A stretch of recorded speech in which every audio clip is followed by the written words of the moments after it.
our beloved Boss Mike Cervera.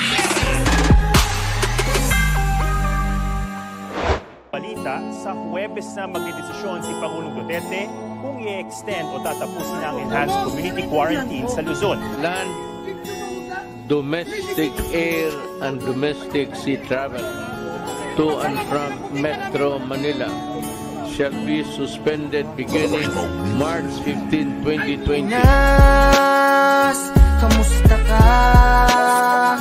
Anong nangyayari? Saan ka papunta?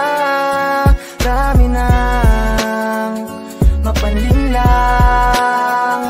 ang dami ng buhay ang nawala. Oh, Pinas, oh, Pinas, oh, oh. Poorest of the poor, yan ang unang tutulungan, unang tututukan, unang susubuan. Pero totoo, sila pa nga ang unang-unang sumusuway sa kautusan na bawal lumabas. Sila pang nasa kalsada, mga reklamador na nabuhay na sa asa. Ayudang dapat sana sa pangkalahatan na uwi sa di maipaliwanag na pilian. Naiya akong taga rito, yung aking binipisyo, ibigay nyo man lang sanang kapalit ng sinervisyo. Pilipino nga naman, puro ulangan, di yan ang ating kailangan. Tayo ay magtulungan, salot ay ating labanan. Paano kung wala naman tulong na inaasahan? Paano na yan? Paano na yan? Pinas, kamusta ka? Anong nangyayari? Saan ka papunta? Dami nang mapanlinlang, ang dami ng buhay ang nawala. Oh, Pinas, oh, Pinas, oh, oh. Sa bibigay mapapapaniwala ang uto-uto, nabibigay na agad ang tiwala ng buong buo. Ang bilis na makalaso na dukhang natutukso, na imbis na makabangon lalo pang nalulumpo. Mga tao na nabulag sa salamin, tigtas ka nga ba o lalo ka pang sasamain? Bigas na kala mo taunan ng tatagalin, likas na nga ba tong madupang at mga sakim? Batugan na mapang-aning, mautak na pakagaling. Sa lusa ka pa dadali, natulak ka pa sa bangin. Taksil ka sa bayan at tanggap mo na sadlakin. Pati kababayan na dapat mo na mahalin. Mapanin lang na nilalang, may naghihintay sa'yo. Karmang biglang sa iglap lang ay manghihimlay sa'yo. Pero ayos nang tumatanggap ng pinamimigay sa'yo, kaysa naman tumatanggap ng pinabibigay sa'yo. Pinas, kamusta ka? Anong nangyayari? Saan ka papunta? Dami nang mapanlinlang, ang dami ng buhay ang nawala. Oh, Pinas, oh, Pinas, oh, oh. Buti na lamang meron palaging nagpapaliwanag at handang magpatunay kung sino ang dapat pinaniniwalaan mo. Buti na lamang meron palaging nagpapaliwanag at handang magpatunay kung sino ang dapat pinaniniwalaan mo. Pag hindi, okay pa rin. Ganun dapat. Oh, Pinas, kamusta ka? Anong nangyayari? Saan ka papunta? Dami nang mapanlinlang, ang dami ng buhay ang nawala. Oh, Pinas, oh, Pinas, oh, oh, oh.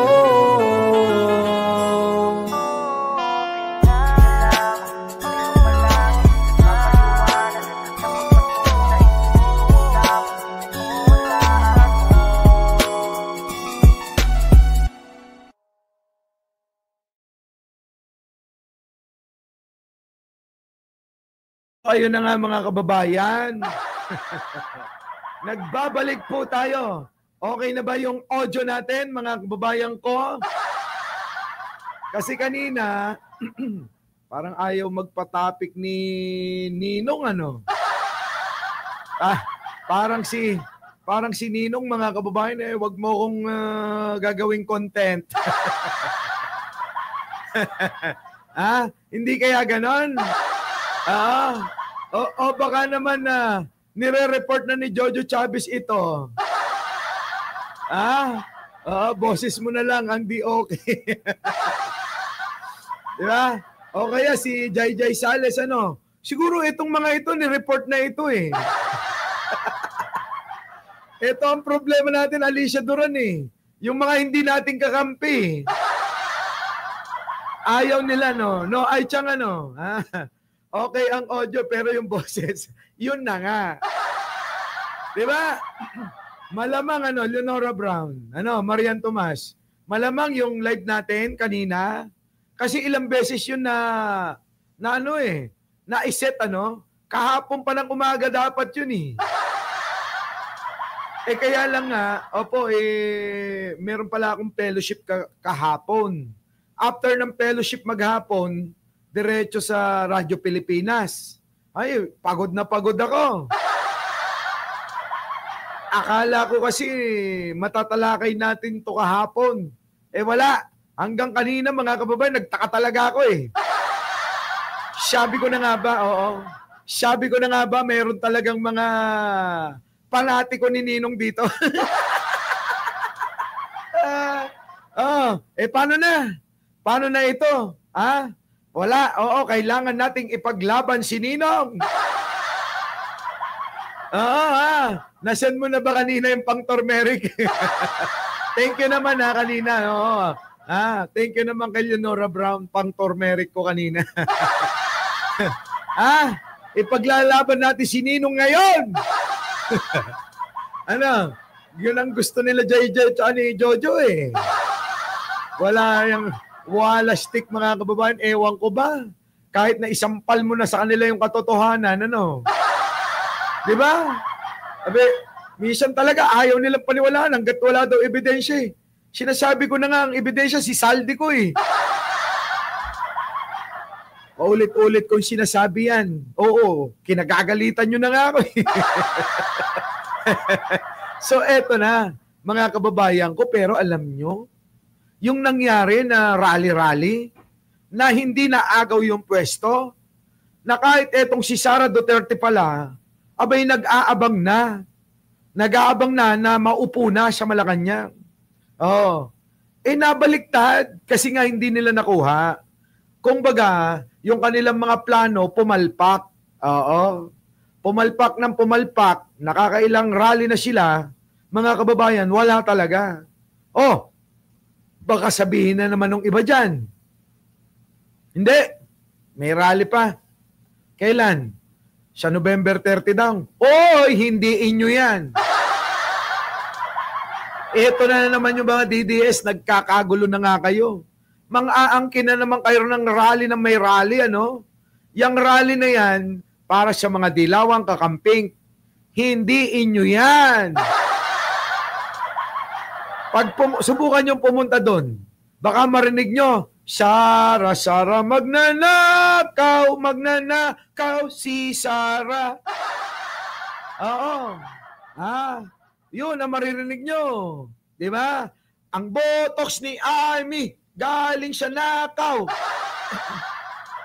Baka ganun ang marinig nyo. Di ba? Yan. Kaya, yung mga DDS, lumayo-layo na kayo.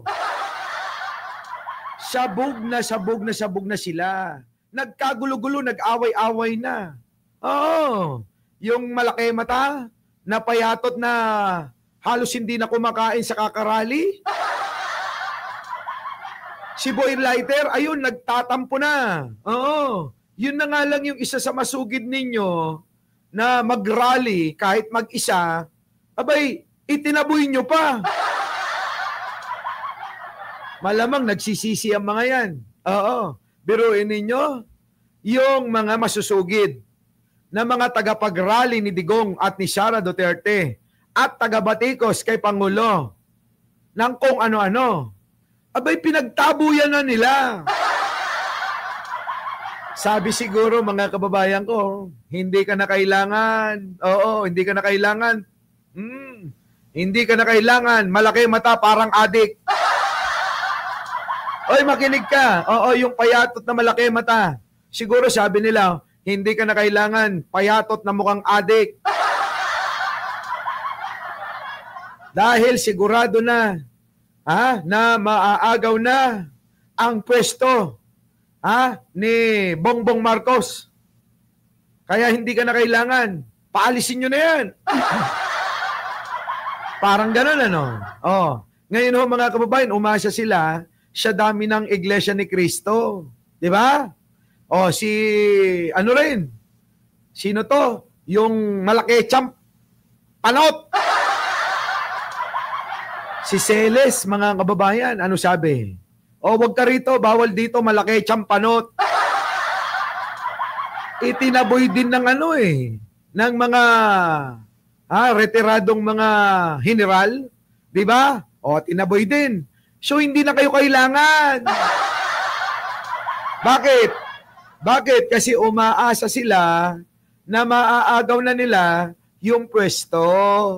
Baka maging kaagaw pa, nila na imbis na yung ibibigay sa kanilang pwesto, mapunta pa sa malaki champanot at doon sa payatot na malaki mata. Nakuha nyo? Tanggalin nyo na yan. Makiging kaagaw pa natin yan sa mga posisyon eh. Di ba? Asang-asa na ho. Asang-asa na. Si Sara Duterte. At ang kanyang kampo, kita nyo, pakinggan nyo ho ito pakinggan nyo. Laging handa ang pangalawang Pangulo ng Bansa sa posibilidad na... Ano daw? Pakiulit. Dapat laging handa ang pangalawang Pangulo ng Bansa sa posibilidad na humalili sa Pangulo anumang oras. Kita nyo, mga kababayan ko. Sabi ng kampo ni Sara Duterteng baliw. Na agraraman, na maagaw ang kapangyarihan, kailangan daw, maging handa na daw si Sara, saan? Sa paghalili kay Manong Bongbong anumang oras. Di ba mga kababayan ko? Anumang oras daw ay maaari na daw pumalit si Sara. Kaya nga ba mga kababayan ko, sinasabi ko sa inyo, itong si Sara talagang ito'y asang-asa na. Asang-asa na ho. Sobra na yung asa nila na siya na ang mamumuno. Di ba? Makikita nyo naman yan sa mga sa mga post ng mga hinampil na mga DDS. Tigilan nyo raw kumain ng katol, sabi ni Arnold Lopez. Di ba? Sabi lumulubog na sa kaiyan si Agraraman nga bagtit niya. Alagamat. Di ba? Ayan pakinggan nyo. Dapat laging handa ang pangalawang Pangulo ng Bansa sa posibilidad na humalili sa Pangulo anumang oras. Kita nyo, anumang oras. Maging handa na raw si Sara. Ang talong ko, nasan ka na? Nasaan na ho si Sara ngayon? Mula nang napahiya sila noong November 16, 17, 18 na inaasahan nila na magiging presidente na si Sara, mula nun mga kababayan, hindi na ho nagpakita Kaya nga mga kababayan, sabi ko, baka kasama na ni Bato. Baka nag-live-in na yung dalawa, Hindi kaya? Kasi parehas sila mga kababayan Kakahiya tignan nyo ngayon. Bato, sinasabi ni Trillanes sa'yo. Sabi mo noon, dati ang tatapang nyo. Sabi nyo noon, matatapang daw kayo. Ang tatapang nyo, pero ngayon bakit di ka raw magpakita? Magpakalalaki ka raw. So ibig sabihin ba, bakla ka, Bato? Yung mga sinasabihan kasi ng magpakalalaki ka, ibig sabihin bakla ka. Di ba? Hindi kaya bakla si Bato? Kaya siya mukhang tarugo? Di ba, no? Tignan nyo si Bato, mga kababayan ko. Parang binurat, ano?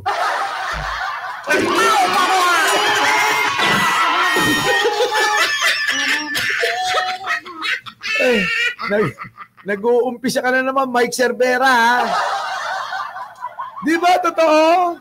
Tingnan niyo yung mukha ni Bato. Ewan ko sa inyo. Yun, mga kababayan, gawan nyo ng anino, pagkakamalan nyo talaga eh. Di ba, no? Subukan mo. Si Bato, gawan nyo ng anino, yung ilawan ninyo, tapos makikita nyo sa puting pader. Hugis burat talaga eh, no? Di ba no? Si Bato, mga kababayan, hugis burat.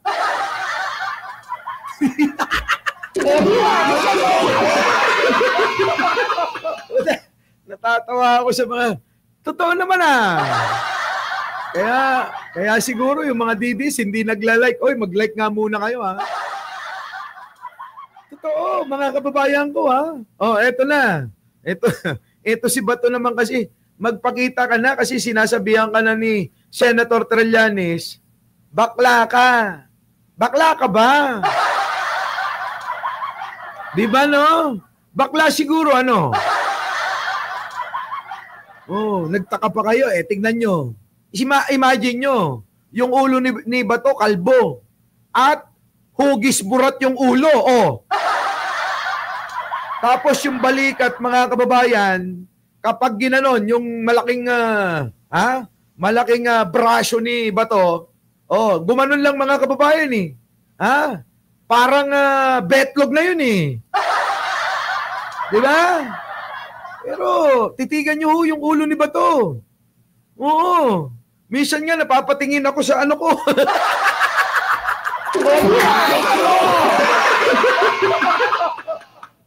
Kamukha talaga eh. Sabi ko, pag nakikita ko si Bato, tapos titingin ako sa baba, nalilito na ako eh.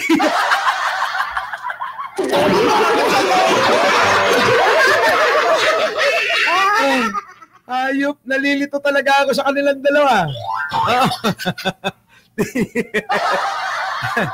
Di ba? Nakakalito naman talaga eh. Eto na. Yung mga lalaki dyan. Yung mga, kayong lahat. Sa mga lalaki, try nyo tignan, baka kamukha rin. Sa mga babae,